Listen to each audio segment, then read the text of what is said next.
त्रिहन्ताणं णमो सिद्धाणं णमो आयर्याणं णमो वज्रायाणं णमो लोये सवसहुणं मंगलम भगवान वीरो मंगलम गौतमो गणी मंगलम कुंद कुंदाद्यो जैन धर्मोस्तु मंगलम सर्वमंगल मांगल्यम सर्वकल्याणकारकम प्रधानम सर्वधर्मानां जैनम जयतु शासनम् जैनम जयतु नव्यूणजिणं वीरम् अनन्तवर्णानदंसनसहावं वोच्छामि नियमसारं केवलीसुध केवलीभणिदम्।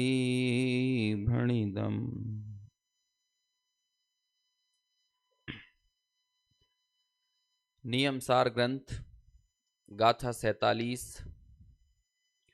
शुद्ध भाव अधिकार के अंतर्गत आई ये गाथा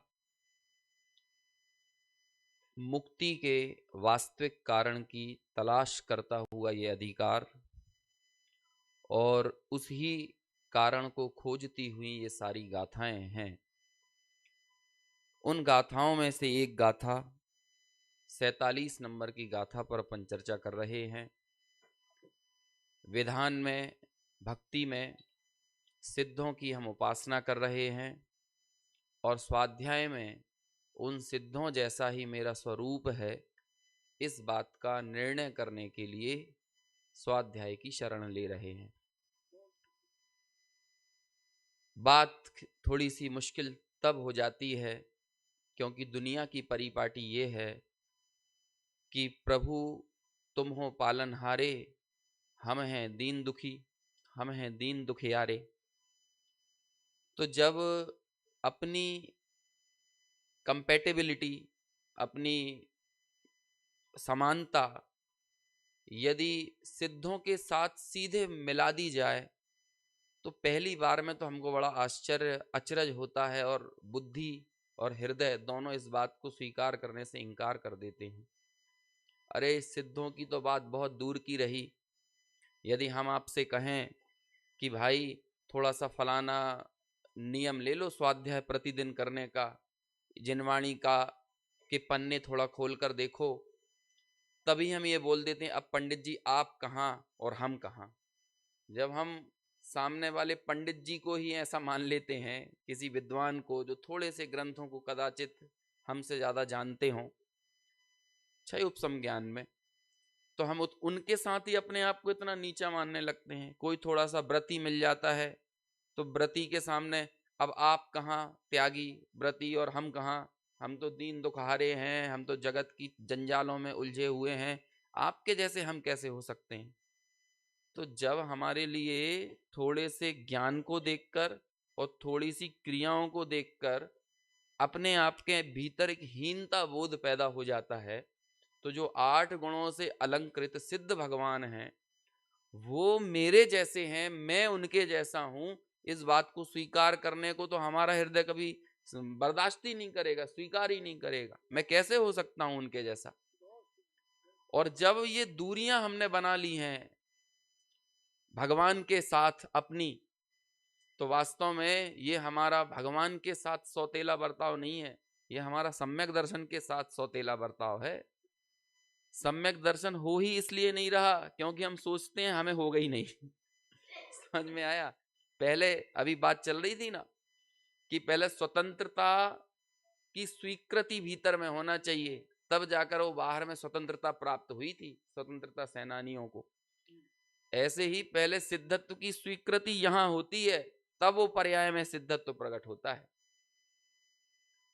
और वो प्रकट नहीं हो रहा है, इसका मतलब शायद हम कारण को सही ढंग से नहीं समझ पा रहे हैं।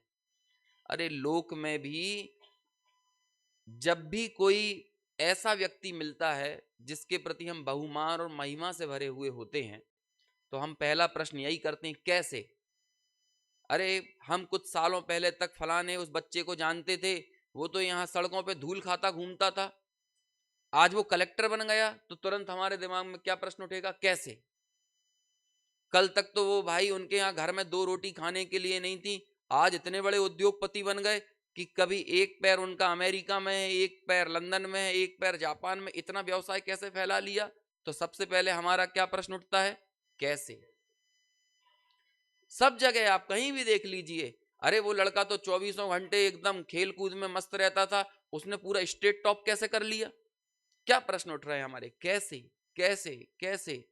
लेकिन भगवान को देखकर हमें नहीं लगता कैसे, इन्हें देख के नहीं लगता ये कैसे होगा, ये 8 कर्मों का दहन कैसे, अष्टकर्म दहन का ये विधान कर रहे हैं, तो हमारे मन में एक बार भी प्रश्न नहीं उठता कैसे? जैसे हम घर से निकलते हैं अपने सारे क्वेश्चन मार्क को क्लोज करके, यहां आकर भी हमारे दिमाग में कोई प्रश्न खड़ा नहीं होता, दुनिया में सब जगह प्रश्न उठा रहे हैं। ये टमाटर इतने महंगे कैसे हो गए, समझ में आया? ये ठंड कितनी पड़ रही है, अब ठंड जितनी पड़ रही है उतनी पड़ेगी, तुम कुछ नहीं कर पाओगे, लेकिन फिर भी हम ठंड पे प्रश्न खड़े कर रहे हैं। लेकिन कभी यहां आकर भगवान के सामने ये नहीं पूछते कैसे, और कैसे का उत्तर होता है कारण। कैसे मतलब कारण की पड़ताल, कारण की खोज, प्रोसीजर को समझना, प्रोसेस को जानना, प्रक्रिया के प्रति परिचय। और हम प्रक्रिया से कितने अनजान बने रहना चाहते हैं, समझ में आया? एक बहुत अच्छी एक पुस्तक है वेस्टर्न फिलॉसफी को समझाने वाली, उसका नाम है सोफिस्ट वर्ल्ड, हिंदी में उसका ट्रांसलेशन है सोफी का संसार। सोफी मतलब होता है ज्ञान, सोफी शब्द है जैसे फिलोसॉफी ये शब्द बना है, तो सोफी यानी क्या होता है, ज्ञान, और फिलोस यानी होता है प्रेम, ज्ञान का प्रेम, उसे ही बोलते हैं फिलोसॉफी, है ना? जिसके दर्शन शास्त्र का अंग्रेजी अनुवाद है फिलोसॉफी। लेकिन सोचो दर्शन का अर्थ क्या बनाया उन्होंने, ज्ञान का प्रेम। तो सोफिया ने भी क्या होता है, ज्ञान। जो सूफिया शब्द है ना, मुस्लिम्स में ये नाम सुना होगा, तो सूफिया यानी क्या होता है, बस ज्ञान है ना, इल्म बोलते हैं उसको। तो उस पुस्तक की में एक प्रकरण रचा गया कि एक सोफी नाम की लड़की है, उसे ऐसे ही समझाया है पूरा कहानी के रूप में दर्शन शास्त्र को, कि एक सोफी नाम की लड़की है जो अपने घर के पीछे जो बाड़ा होता है ना, बाड़ा, तो उस बाड़े में खरगोश रहता है। तो कहते हैं जैसे ही वो उस खरगोश को प्यार से खिलाने के लिए जाती है, तो वो खरगोश कहाँ, एक लकड़ी की, कच्ची लकड़ियों की बिड़वाई वगैरह नहीं होती अपने, क्या बोलते हैं उसे, ऐसी उसके अंदर घुस जाता है, घास फूस की बनी हुई, और वो मांद के अंदर ऐसे छुपकर ऐसे बैठ जाता है, और वो सोचता है अब मेरे को कोई नहीं पकड़ पाएगा, अब मेरे को कोई नहीं उठा पाएगा, और उस मांद में बैठकर वो सब चीजों से निवृत्त हो जाता है। उसे यही विवेक नहीं है कि कौन उसको प्यार करने के लिए उठा रहा है और कौन उसका संहार करने के लिए उसको छू रहा है। वो तो उस मांद में घुसकर एकदम निर्विचार टाइप का हो जाता है, उसकी एक मांद है छोटी सी।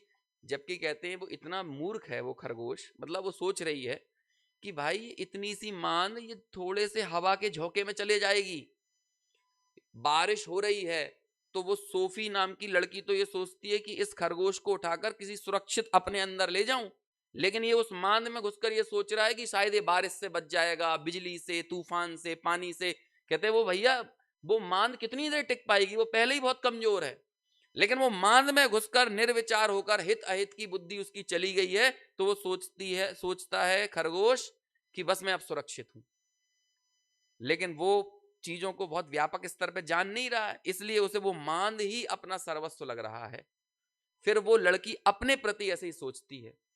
कहते हैं कुछ मूलभूत प्रश्न हम सबके हृदय में उठते हैं, हम सबके मन में, कि हमें लगता है कि देखो मैं ये चाहता था कि एक मेरा आलीशान मकान हो, एक मेरा ऐसा घर हो, मेरे पास गाड़ी हो, इतना मेरा स्टेटस हो, ये सारी चीजें मैं सोचता हूं। जब वो सब आ जाता है तब मुझे तुरंत ये लगता है कि इसे आने के बाद भी समथिंग इज मिसिंग, कुछ खो रहा है, कुछ तो मेरे पास कमी है। ये कमी की जो गूंज उठ रही है ये कहां से उठ रही है? वो प्रश्न खड़े होते हैं, मैं वास्तव में हूं कौन, मैं, मेरा मृत्यु के बाद आखिर स्थिति क्या होगी, ये विभिन्न प्रकार के परिणाम ऐसे क्यों बनते हैं, ये ऐसे प्रश्न उठते हैं, लेकिन हम उन सबको दबा देते हैं और कहां घुस जाते हैं, अपनी अपनी मांद में घुस जाते हैं। आज ये मांद ये है ना, हर परिस्थितियों में सबकी मांद अलग अलग होती है। अरे अब कौन इतना दिमाग लगाए, खोलो एक वेब सीरीज, है ना, और बढ़िया उसे देखना चालू करो, बात खत्म। खोलो व्हाट्सएप, खोलो फेसबुक, खोलो इंस्टाग्राम, और बस उस पर रील है एक के बाद एक ऐसे बढ़ाते चले जाओ, और उन सारे प्रश्नों को हम वहीं के वहीं तहस नहस कर देते हैं। जब इतनी, देखो विवेक नाम का जो गुण है ये हमारी सबसे बड़ी पूंजी है, लेकिन उस विवेक का इस्तेमाल हम चबंदी भी नहीं करते। समझ में आया? शास्त्रों में उठाया गया कि देखो जो निगोद राशि है ना, निगोद राशि, उस निगोद राशि की तुलना में व्यवहार राशि कितनी है? जो व्यवहार राशि के जीव हैं बहुत कम है, समझ लो कि अनंतवा भाग ही मान लो। और हम सब लोग कहां आ गए हैं? उस निगोद राशि से भी व्यवहार राशि में आ गए। लेकिन ये जो व्यवहार राशि है ना, इस व्यवहार राशि की तुलना में यदि सिद्धों को देखोगे तो सिद्ध कितने हैं, सिद्ध कितने हैं? अब हम सब लोगों को एक मौका मिला कि वो निगोद, अब निगोद राशि से व्यवहार राशि अकेले में नहीं आए, बल्कि बढ़ते बढ़ते संगी पना भी पा लिया। और वो संगी पंचेंद्रिय पना जितने लोगों को मिल रहा है, अभी मैं मनुष्यों की बात नहीं कर रहा हूं, संगी पंचेंद्रिय पना भी जितने को मिल रहा है, वो उतनी संख्या लिमिट है, उतने ही होंगे। अब देखो आप सब लोगों के लिए एक अपॉर्चुनिटी मिली, हम सब लोगों को एक अपॉर्चुनिटी मिली, और वो अपॉर्चुनिटी क्या थी कि तुम ये सीट खाली करो ताकि एक नित्य निगोद का कोई जीव आए इस व्यवहार राशि में, और वो काम करे और जिससे वो आगे जा पाए। समझ में है ना? या नित्य निगोद वाला छोड़ो, कोई भी निगोदिया जीव निकले और वो भी संगी पंचेंद्रिय पने में आ पाए, क्योंकि जब तक ये सीट खाली नहीं होगी तब तक वो निगोदिया उठ के ऊपर नहीं आएगा। या सीट खाली होना चाहिए ना। अब हमें तो वो अपॉर्चुनिटी मिली और हमने वो काम नहीं किया। अब हमारे पास दो ही ऑप्शन थे, या तो हम इस सीट को खाली करके ऊपर चले जाएं, मतलब सिद्धत्व की प्राप्ति कर लें, और यदि हम ऐसा नहीं करेंगे तो प्रकृति की ये व्यवस्था है कि वो तुम्हारी टांग खींच के तुम्हें नीचे फेंक देगी, क्योंकि वो किसी और के लिए सीट खाली करवाएगी। ये हमारे पास एक मौका था। अब हमारे पास वो अवसर आया, और उस अवसर में हमने क्या किया? हमने कोई उपक्रम ऐसा नहीं किया कि जिससे हम ऊपर की ओर पलायन कर सकें, क्योंकि जो ज्ञान, जो विवेक, जो असंगी पंचेंद्रिय पर्यंत के जीवों को प्राप्त नहीं होता, उनके पास तो सामर्थ्य ही नहीं है, उनके पास ऐसा कोई विवेक ही नहीं है कि वे हिताहित का विचार कर पाए।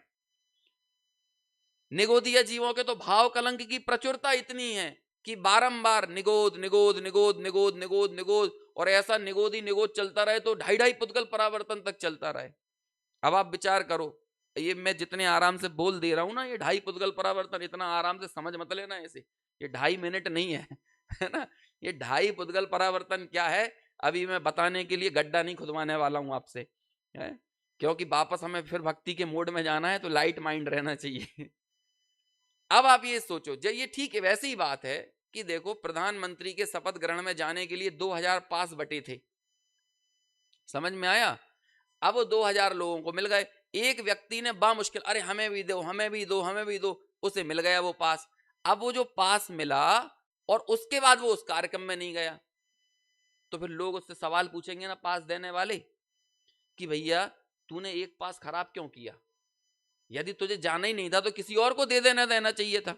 सरकार में इस तरह की बातें होती है कि जैसे किसी ने एमबीबीएस की सीट लॉक की नीट के एग्जाम को देकर, और बाद में यदि वो आगे बढ़कर कलेक्टर बन जाए, तो सरकार में आजकल ये बहुत मंत्रणा चलती है कि तुमने एक नीट की, एक डॉक्टर की सीट बर्बाद की, कि हमने तुम्हारे लिए 5 साल 6 साल डॉक्टरी की पढ़ाई की, अब तुम्हारे उस स्किल का कोई उपयोग समाज को नहीं मिल पाएगा, लोगों को नहीं मिल पाएगा, तो तुमने सीट बर्बाद कर दी ना। ऐसे ही, ऐसे बहुत सारी जगहों पर आप इसे लगा सकते हो। ऐसे ही हमें एक सीट यहां पे मिली है, काहे के लिए मिली थी, है? अभी गा रहे थे ना, मैं लौट कर निगोद कभी जाऊंगा नहीं, है ना। या वो पंडित जी साहब का एक भजन आता है, वो तो मनुष्य पर्याय की दुर्लभता बताने के लिए है। नरक में जिसने भावना भाई, मानुष तन को पाने की, वेश दिगंबर धारण करके शिव सुख मुक्तिपुरी में जाने की। पर देखो आज ये हालत ममता के दीवाने की। चेतन होकर जड़ द्रव्यों से कैसा नाता जोड़ लिया। समझ में आ रहा है? पहले भावना तो क्या भाई थी, देखो इसे मैं एक दूसरे तरह से समझाता हूं। राजनीतिक भ्रष्टाचार तो आपको पता है, कैसा पता है? कि कोई वोट मांगने आया आपके पास विकास के नाम पर, डेवलपमेंट के नाम की, सड़क बनवा देंगे, स्कूल खुलवा देंगे और लोगों को रोजगार से लगा देंगे, इतना हम विकास करेंगे। अब कोई विकास के नाम पर, डेवलपमेंट के नाम पर वोट मांगे और जीत जाए, इलेक्ट हो जाए। अब इलेक्टेड हो गए ना वो। अब इलेक्टेड होने के बाद ना तो सड़क बन रही, ना पानी जा रहा है, ना स्कूल खुल रहा है, ना अस्पताल बन रहा है, जो भी डेवलपमेंट है सो कॉल्ड, वो कुछ नहीं हो रहा।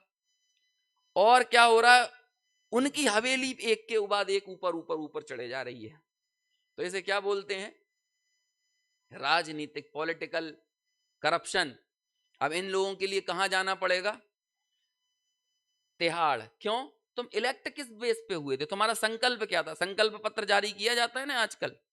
तुम्हारा संकल्प क्या था? किस संकल्प के बेस पर तुम इलेक्ट हुए? और इलेक्ट होने के बाद अपने संकल्प को भूल गए, बड़े खुदगर्ज हो। तो अब ऐसे लोगों के लिए कहां जगह मिलेगी कि तुम समाज में रहने लायक नहीं हो, तुम जाओ तिहाड़। तिहाड़ बना रखी है ना, बड़े बड़े पुराने नेता, राजनेता आजकल सुशोभित हैं, है ना, तिहाड़ को सुशोभित कर रहे हैं। ये होता है जेल, जेल का नाम है एक तिहाड़ में है जो। अब यहां पर आओ, आध्यात्मिक भ्रष्टाचार। हम सब लोगों को मनुष्य पर्याय मिली है तो किसी उत्तम भावना के बेस पर मिली है, ऐसे ही नहीं मिल गई है। Don't take it granted. इसे खैरात में मिला हुआ मत समझ लो, है ना। है कोई ऐसी भावना रही है पवित्र जिसके बेस पर ये मिली है। अब यहां आ गए, इलेक्टेड हो गए, वहां तो हमने भावना भाई बस प्रभु अब एक बार मेरे को मौका मिले तो मैं सम्यक दर्शन लूंगा, अब मैं इस भाव के अभाव करूंगा, भाव के अपने ज्ञान विवेक का प्रयोग, इसका सदुपयोग करके अपने इस भव चक्र के फेरे को दूर करूंगा। ऐसे ही संकल्प, ऐसी भावना के बेस पर इलेक्टेड हो गए। कहां इलेक्टेड हो गए? मनुष्य पर्याय के लिए चुन लिए गए। अब यहां चुन लिए गए तो अब इसके बाद क्या कर रहे हैं?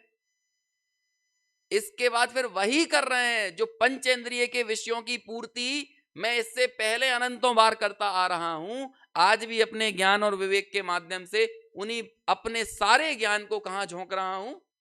उन्हीं पंचेंद्रिय के विषयों के संग्रह में, उनके जोड़ने में, उनमें प्रवर्तने में। तो अब बोलो ये कौन सा भ्रष्टाचार हुआ? आध्यात्मिक भ्रष्टाचार। उन लोगों को तो तिहाड़ मिलती है, ये छोटी मोटी जेल नहीं है इस आध्यात्मिक भ्रष्टाचार का फल।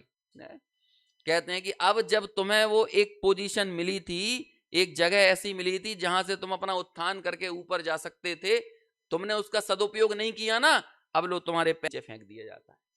और ऐसा नीचे फेंका जाता है कि समझ लो क्या एक श्वास में 8-10 बार जन्म्यो मर्यो भर्यो दुख बार। कारण की तलाश, वास्तविक कारण की तलाश करने के लिए ये भाव मिला, ये जीवन मिला, और उस कारण की दृष्टि करवा रहा है ये नियम सार। समझ में आया?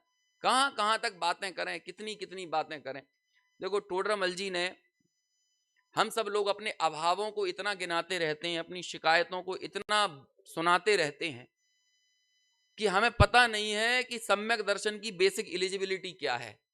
और जब हम उन शिकायतों के भार में इतने दब जाते हैं कि हमें जो वाकई में प्राप्त है, जो सबसे महत्वपूर्ण है, हमें वो चीज दिखाई देना बंद हो जाती है। क्या चाहिए सम्यक दर्शन के लिए? बताओ कौन सी पात्रता चाहिए? टोडरमल जी ने 2 चीजों का जिक्र किया, 2 चीजें, और आप अपने अपने छाती पे हाथ रखकर विचार करना। डॉक्टर साहब इस शैली में बोलते थे, छोटे दादा हैं, अपने हृदय पर छाती पे हाथ रखकर विचार करो, ईमानदारी, एकांत में जाकर विचार करो, गंभीरता से इस बात का विचार करो, मांद में मत घुसो, है ना।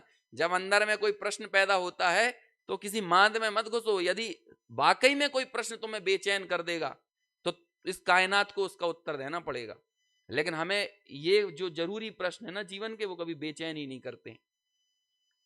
महान वो नहीं है जिन्होंने उत्तर की तलाश की है, महान वो हैं जिनके दिल में प्रश्न पैदा हुए।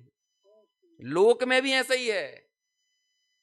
एप्पल तो कई लोगों के सर पे गिरा होगा, लेकिन हर आदमी न्यूटन नहीं बन पाया। जिसके मन में वो प्रश्न पैदा हुआ कि ये नीचे ही क्यों गिरा और इतना भयंकर उठा वो प्रश्न, मतलब इतना तीव्रता के साथ उठा कि ये नीचे ही क्यों गिरता है, और उस प्रश्न ने उसे सोने नहीं दिया। तो बोलो उसने उत्तर खोजा कि नहीं खोजा। ऐसे एक बार आप तो तलाश करो, एक प्रश्न तो ईमानदारी से उठाओ, कैसे? इन्हें देखकर पूछो तो सही कैसे। और जब आप उस कैसे के पास जाओगे तो वो कारण मिलेगा, और जब वो कारण मिलेगा तो आप ये बात कहोगे, जा रसिया सिद्धप्पा भव मल्लिय जीव तारिसा होंती। भव में लीन जो जीव है वो सब भी कैसे हैं? वैसे ये जैसे सिद्ध हैं। लेकिन पहुंचो तो सही कारण तक। जब तक ऊपर ऊपर उथले उथले में ही पड़े रहोगे तो वो जो तल में पड़ी हुई जो गहराई है ना, वहां पर जो कारण का मोती मिलने वाला है, जो आपके जन्म मरण का अभाव करने वाला है, और वो कहीं कहीं बाहर कुछ अन्य नहीं मिलेगा, आप ही अपने आप को पा जाओगे। तो वहां पर टोडरमल जी ने ये बात की, कौन सी दो चीजें चाहिए है जो सबसे ज्यादा आवश्यक है? तो उन्होंने कहा कि देखो, एक तो है तत्व विचार की शक्ति और दूसरी है मंद कषाय। ये दो चीजें, ये ही बेसिक एलिजिबिलिटी है। जब अपन एग्जाम देने जाते हैं या कोई फॉर्म भरते हैं किसी कंपटीशन एग्जाम का, तो वहां पर पूछा जाता है मैंडेटरी आपकी क्वालिफिकेशन क्या होना चाहिए और डिजायरेबल क्या होना चाहिए। मैंडेटरी मतलब यदि ये है तब तो तभी फॉर्म भर पाओगे, यदि ये नहीं होगा तो फॉर्म ही नहीं भर पाओगे। और डिजायरेबल यानी क्या होता है? ये हो तो ठीक है, अरे एक पीजीडीसीए भी किया हुआ है, एक कंप्यूटर का डिप्लोमा भी है, एक ये है, हाँ ठीक है डिजायरेबल, एक इंग्लिश का सर्टिफिकेट भी है, हाँ डिजायरेबल। लेकिन यदि वो मैंडेटरी चीज नहीं होगी ना, तब तो काम ही नहीं होने वाला है। ऐसे ही हम लोग कहने लगे साहब मैंडेटरी तो नहीं है हमारे पास, लेकिन डिजायरेबल सर्टिफिकेट्स की इतनी बड़ी लिस्ट है ना, इतने सारे हैं हमारे पास, ये डिप्लोमा, सिलाई बुनाई कढ़ाई, है ना। और कहते हैं भैया जो डिजायरेबल चाहिए, इस चीज के लिए हमें एमएससी चाहिए है, इसके लिए एमए चाहिए है। कि नहीं, वो एमएससी एमए नहीं है, पढ़ाई तो हमने 12वीं तक की है, लेकिन आप बाकी चीजें देख लो, और कौन कौन से आपको डिप्लोमा चाहिए। हमने इंग्लिश भी सीखी, जर्मन भी सीखी, इटालियन भी सीखी, ये देखो इतने सारे सर्टिफिकेट हैं। नहीं चाहिए ये सब, ये डिजायरेबल को साइड में रखो, ये बाद में काम आएंगे यदि तुम्हारे पास मैंडेटरी है तो। अब हम क्या करते हैं, वो मैंडेटरी चीज पर तो फोकस नहीं करते, और कहां सारा का सारा वजन देते हैं, शिकायतें भी किस चीज की लगाते हैं। अब देखो ठीक है, तत्व विचार की शक्ति हो गई वो भी ठीक है, मंद कसाय भी हो गई वो ठीक है, लेकिन कछु करने भी तो पड़ेगी कुछ तो करना पड़ेगा, ऐसे ही कैसे काम हो जाएगा। अब वो कुछ करने के नाम पर पता नहीं चलता किन किन क्रियाओं के लवादों में ऊपर चढ़ा जाता है, लेकिन वो जो मैंडेटरी चीज है उस पर इसका फोकस नहीं होता। वो मैंडेटरी चीज में सबसे पहले नंबर पर क्या रखा है? तत्व विचार की शक्ति, ये है। अब शक्ति की उपयोगिता कब है? जब उसका उपयोग हो। ये शक्ति मिल गई तो इससे क्या होता है? तत्व विचार की शक्ति तो सबके पास है, ये जो आईएसआईएस के आतंकवादी हैं उनके पास भी है वो तत्व विचार करने की शक्ति, लेकिन तत्व विचार नहीं कर रहे तो शक्ति का क्या मतलब है? क्यों? अब आगे की बात फिर दूसरी चीज क्यों जरूरी बताई? मंद कषाय। क्योंकि यदि हम सब लोग यहां बैठे हैं ना, ये इस बात का प्रतीक है कि ये दोनों ही चीजें हमारे पास हैं। यदि मंद कषाय ना होती तो यहां नहीं होते। अनेक स्थान हैं ऐसे जहां पर आप हो सकते थे, लेकिन आप यहां हो तो आपके हृदय में कोई तो एक गूंज पैदा हुई है अंदर में कि हाँ मुझे यहां होना चाहिए। अब वो होना चाहिए के जवाब कई हो सकते हैं कि आप क्यों हो, लेकिन एटलीस्ट इतना तो है, यदि आप वाकई में तीव्र कसाई होते तो आप यही यहाँ सुनने पढ़ने, भगवान के सामने विधान में, भक्ति में, पूजा में बैठते ही नहीं, रस ही नहीं आता, चवन्नी। तो ये दोनों एलिजिबिलिटी तो हैं। अब शिकायतें गिनाओ कि भैया अपने को जानो। अब अपने को हम तब जानेंगे अभी ये मोड़ा मोड़ी थोड़े से बड़े हो जाएं, हैं। अभी तो इनमें ही हमारा पूरा का पूरा समय चला जाता है, इनका टिफिन बनाओ, इन्हें स्कूल भेजो, आने के बाद फिर होमवर्क करवाओ, अभी तो हमारे इसमें ही चला जाता है। अरे थोड़ा सा तत्व विचार में समय लगाओ, थोड़ा सा ज्ञानाभ्यास में समय लगाओ, अभी कहाँ से लगा सकते हैं? वो शिकायतों की लंबी चौड़ी लिस्ट लगा देंगे, अरे अभी हमारी तो हर महीने इतनी ईएमआई जाना है, उसकी व्यवस्था करके देना है, यदि इतना पैसे का अरेंजमेंट नहीं होगा तो फिर कैसे काम चल पाएगा, अभी कहां से लगा दें। उसे समझ में ही नहीं आ रहा है कि तत्व विचार की जो शक्ति मिल गई है वो कितनी महत्वपूर्ण है और इसका उपयोग कैसे होता है। समझ में आया? हम आपसे यदि थोड़ा सा स्वाध्याय तत्व विचार से जोड़ने का कहें और आपने इतनी सारी एक लिस्ट हमारे सामने शिकायतों की खड़ी कर दी और फिर बाद में हम भी आपसे कह देंगे ठीक है भैया जो दिखा है सो करो, अब क्या कर सकते हैं, जब फ्री हो जाए तो आ जाना। और वो बस सामने वाला आदमी इस सहानुभूति को पाके खुश हो जाता है, चलो पंडित जी ने भी कह दिया अब जब हो जाएगा तो आ जाना, तो सहानुभूति पाके एकदम इतना तृप्त हो जाता है। अब आप सोचो, हमें स्वानुभूति की कद्र नहीं है, सहानुभूति की कद्र है। स्वानुभूति को आदमी दोयम दर्जे का मानता है और सहानुभूति लेके इतना प्रसन्न हो जाता है कि चलो ये तो पंडित जी ने कह दी है ना, उनने कह दी, फलानों ने कह दी, ढिकान, हाँ ठीक है सब चलेगा, सब चलता है, ऐसा लगने लगता है। अब जब आप इसे दोयम दर्जे का मानते हो, कहीं मोबाइल बज रहा है शायद आपका, देखिए। हाँ जो भी है, यदि आप सोचो लोग बाग स्वाध्याय को पति देव को पोहा देना पड़ता है उसी टाइम, है ना, इससे भी ज्यादा हल्का मानते हैं।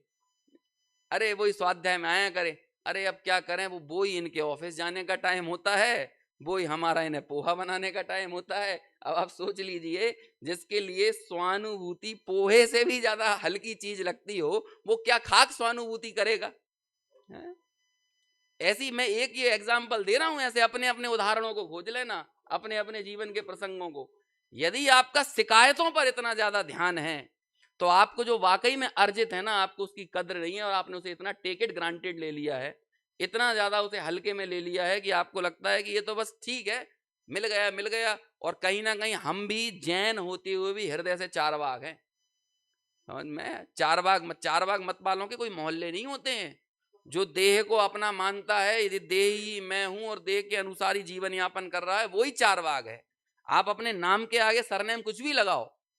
गुरुदेव श्री कहते थे चिरायता की बोरी पे लिख दिया जाए शकर तो कितनी मीठी हो जाएगी, है? कितना चिरायता पे, ऐसे ही ये चिरायता की बोरी पे लिख दिया जाए जैन। गुरुदेव कहते थे ये, है ना, गुरुदेव का ये एग्जाम्पल है। तो वो लोग कौन कितना जैन हो जाएगा। क्या कहते हैं, दो बेसिक एलिजिबिलिटी हैं। क्या है हमारी वास्तविक पूंजी, क्या है? तत्व विचार की शक्ति, और दूसरा मंद कषाय।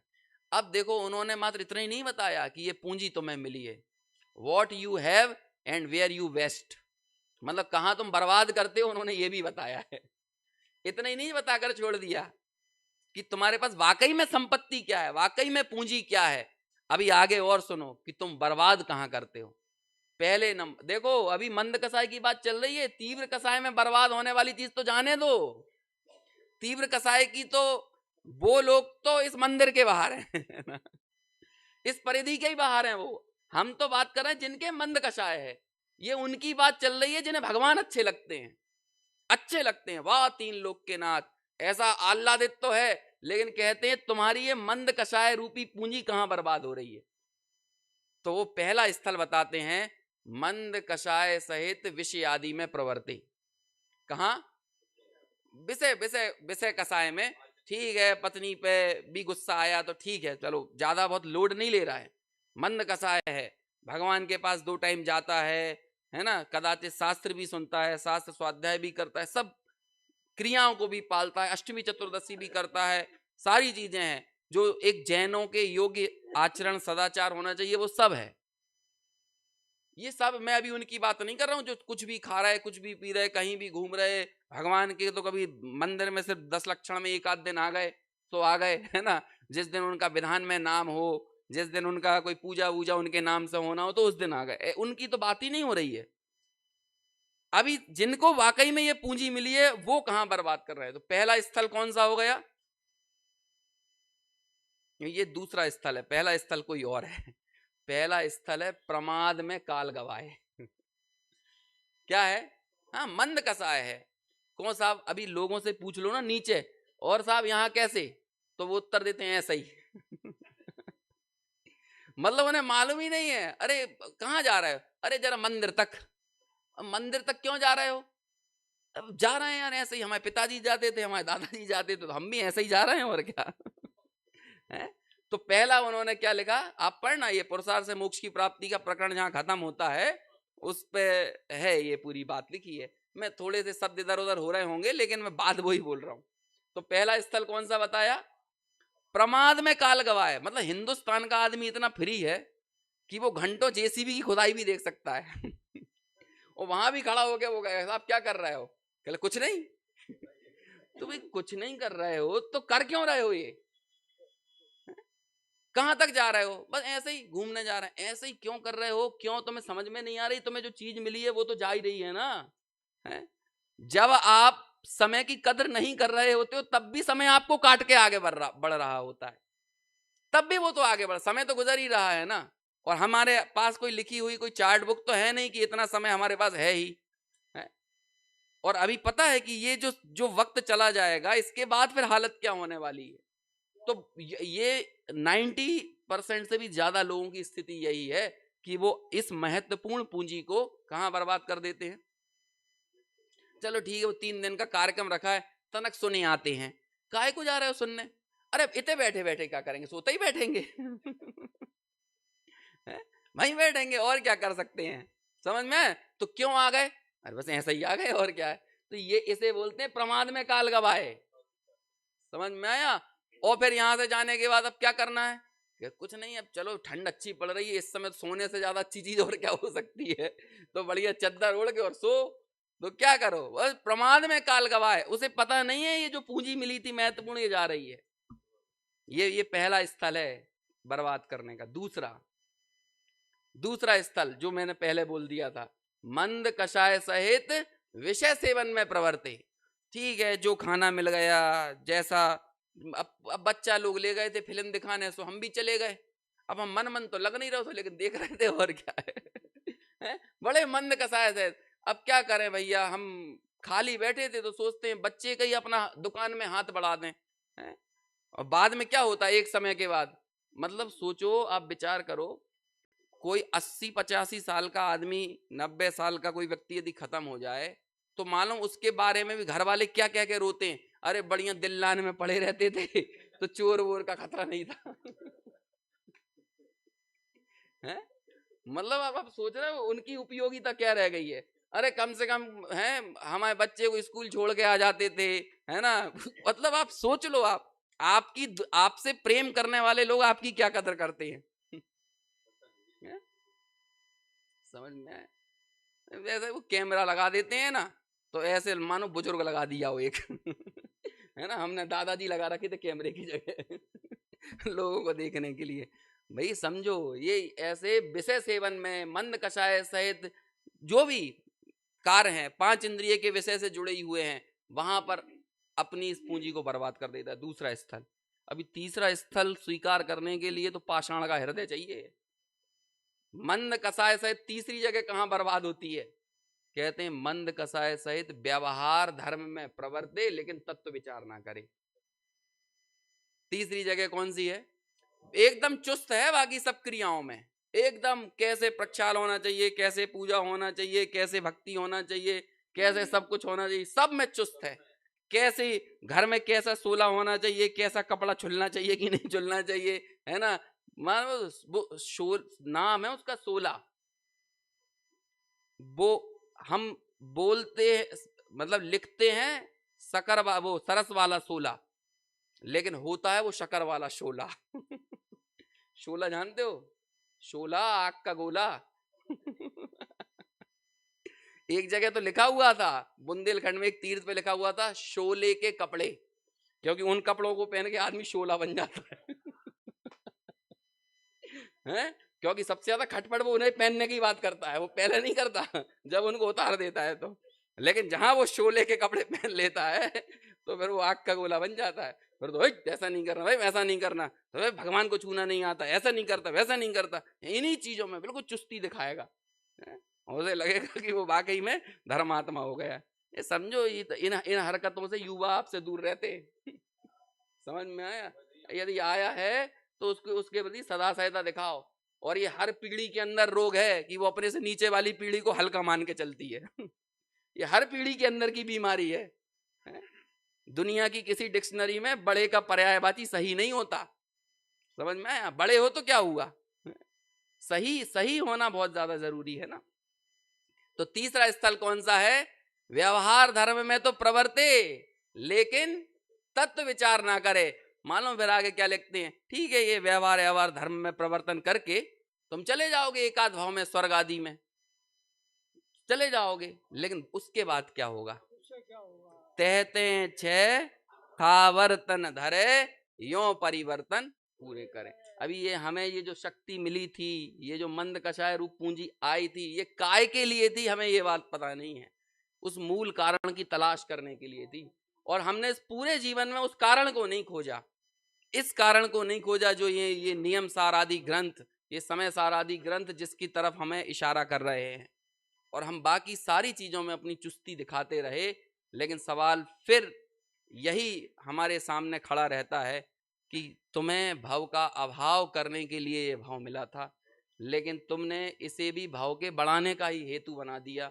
इससे भी तुमने अपने दुखों की संतति को ही आगे बढ़ाया, कल्याण की परंपरा का प्रवर्तन नहीं किया, दुख की परंपरा का ही प्रवर्तन किया। तो ऐसी स्थिति में फिर प्रकृति क्या करेगी? प्रकृति तुम्हारी टांग खींचेगी और वापस से टांग खींच के कहां पटक देगी? वहीं डाल देगी जहां से ये यात्रा शुरू हुई थी, जहां पर अपन लगातार रहते चले आए हैं, क्योंकि ये ही प्राकृतिक व्यवस्था है। जैसे विधि भी कहते हैं, यही विधि की व्यवस्था। कर्म का दूसरा नाम विधि होता है, प्रकृति का नाम भी लोक में विधि कहते हैं। विधि का यही विधान है, प्रकृति का यही विधान है, कर्मों का यही विधान है। वाकई में तो कर्म और विधि कोई क्या करे, तुमने ही जब अपनी कद्र नहीं करी तो कर्म भले कौन होते हैं तुम्हारी कद्र करने वाले? उनके पास तो डिपार्टमेंट है ना? वो तो चारों तरफ बिखरे पड़े हुए हैं कि मैं कौन होता हूं तुमसे चिपकने वाला। तुम वैसे भाव ना करो, वैसा अभिप्राय ना रखो, वैसे परिणाम ना करो, तो मैं जबरदस्ती क्यों चिपकूंगा? यदि कार्माण वर्गणाओं से दुख हो रहा होता तो कार्माण वर्गणाएं तो सिद्ध शिला में भी हैं, क्योंकि उसी सिद्ध शिला में अनंत निगोदियां हैं, उसी स्थान पर हैं, उसी स्पेस में, उसी क्षेत्र में हैं जहां पर सिद्ध भगवान है। अभी एक जीव उसी क्षेत्र में रहकर अनंत सुखी है और दूसरा उसी क्षेत्र में रहकर अनंत दुखी है। यदि कर्म दुखी करने वाले होते तो फिर उन सिद्धों को भी दुख हो रहा होता।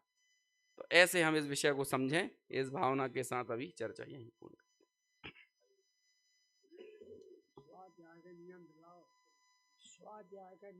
नियम क्या दिलाएं? इसे सुन के लोगों को खुद लेना पड़ेगा। कोई जबरदस्ती थोड़ी।